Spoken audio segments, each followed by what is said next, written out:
जब हम परमात्मा के साथ जोड़ते हैं, उसका अर्थ है प्रतिपल विकासमान। परमात्मा का अर्थ है हर पल के साथ वो नया और ताजा। तो इस नृत्य शास्त्र के जो कुछ मुख्य अंग है वो इस तरह से है कि जैसे कि ये प्रयोग मैं महामृत्यु को साथ लेकर इसलिए कर रहा हूं। दो शरीर है आपके समक्ष। अब कोई भी जब रचना प्रकट होती है, नृत्य में प्रार्थना प्रकट होती है, तो हम दोनों किस तरह से अभिव्यक्त हो रहे हैं तत्काल, ऑन द स्पॉट हमारा बॉडी किस तरह से वर्किंग कर रहा है, जो हमारे कान पर संगीत पड़ता है। दोनों शरीर है, दोनों के बीच की जो एक डिफरेंस है वो भी शायद 30 साल का है। तो दोनों शरीर किस तरह से नृत्य को जो प्रागट्य है नृत्य का प्रागट्य दो शरीर में से किस तरह से होता है। आगे की जो रचना है इसे शास्त्र में कहते हैं पल्लवी, लेकिन आध्यात्मिक नृत्य में इसे देखा जाए तो ये मुक्त गति है। मुक्त गति का अर्थ है जिसमें कोई बंधन नहीं। जिस तरह से शरीर जो कुछ कर रहा है, जो आपकी समझ है, सामर्थ्य है, संगीत को समझने का, ताल को समझने का, नृत्य को समझने का, इस तरह से पल्लवी आध्यात्मिक रूप में प्रकट होती है। ये जो प्रथम पल्लवी है वो राग मेघ पर आधारित, जो उत्तर भारतीय शास्त्रीय संगीत से लिया गया है। जो मैं ऐसा कहता हूँ कि जो उड़ीसी नृत्य शास्त्र है उसका लावण्य है वो कथक के साथ मिलता हुआ है, और जो इसके जो हाथ के जेस्चर्स है या हाथ की मुद्राएं हैं, शरीर की मुद्राएं हैं, वो दक्षिण भारत के नृत्य के साथ मिलता जुलता है। मेरी दृष्टि से उड़ीसी दक्षिण भारतीय शास्त्रीय नृत्य और उत्तर भारतीय शास्त्रीय नृत्य एवं संगीत का अद्भुत समन्वय है। इसमें जो घुंघरू बांधने की रीत है वो भी कथक की तरह होती है। इसमें बेल्ट नहीं पहना जाता, जैसे कि हमारे प्रयोग के लिए हम पहनते वो ठीक है, लेकिन इसमें नृत्य की गति को दिखाने के लिए कथक की तरह पाँव में घुंघरू बांधे जाते हैं डोरी से। इस तरह से पूरे पैर में घुंघरू रहते हैं, उसका भी मैं विज्ञान समझाता जाऊंगा।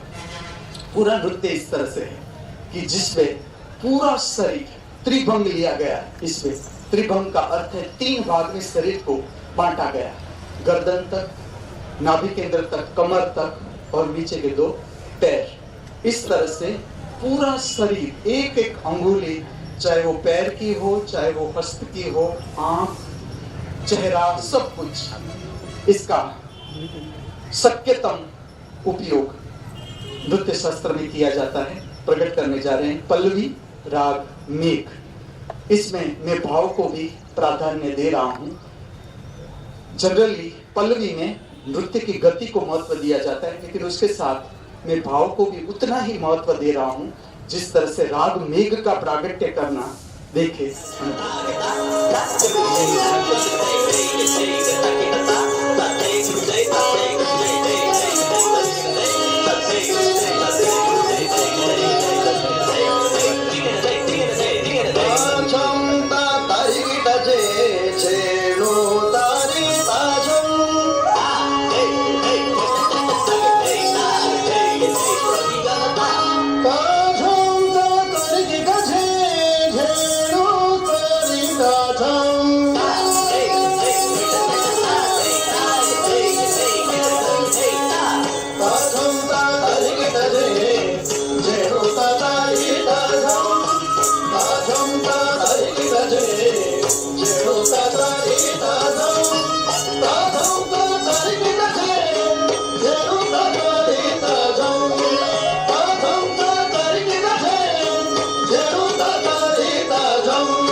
Pero